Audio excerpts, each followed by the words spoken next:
Good morning, everybody. Dave Schultz, Lockdown Sunbelt Tuesday morning preview, I guess, on today's episode of Lockdown Sunbelt. Had the chance to have Matt Stewart on. He's got the call of the Sunbelt tournament through the semifinals, and we look at that. Can Troy and Marshall win out, and who can make a move from maybe, the 5-6 or the 6-7 is what or the 7 spot is what we're looking at. What I've been talking about for the better part of a couple weeks with Arkansas State. I do have a couple of ball games tonight.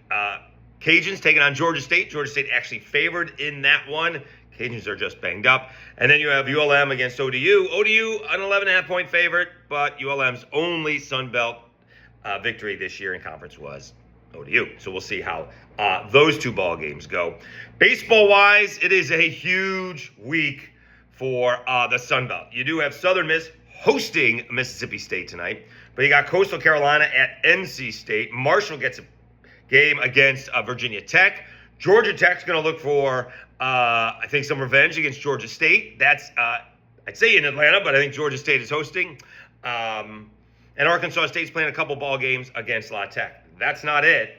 Cajuns are hot. They are hosting LSU, who did not look good last night. There is losing, and then there's playing poorly. And they were playing poorly. My Northeastern Huskies hung on for a 13-10 victory against LSU. I think it's the first top 10 victory for Northeastern in their history. Starter pitched pretty well. Bats were pretty good. And then it almost all fell apart. If that was a Friday or Saturday night game with 6,000 to 7,000 still people in there, at the 3-hour mark, it may have been, or the 4-hour mark, it may have been a different outcome. As I have seen plenty of opposing teams, especially SEC, fall apart on the mound in Alex Box. It happens all the time. But congratulations to my guy, Mike Lavin, and the Northeastern Huskies. Actually won 3 out of 4 in Baton Rouge this weekend.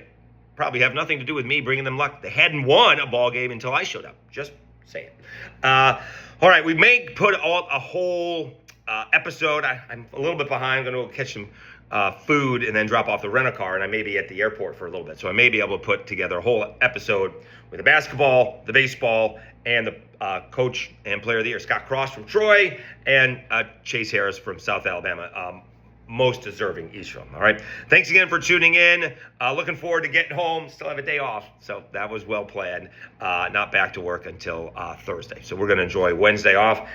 Syracuse is in town. I'm missing that ball game. Not the worst thing in the world. All right. Thanks so much, and have a great day. We'll talk to you again tomorrow.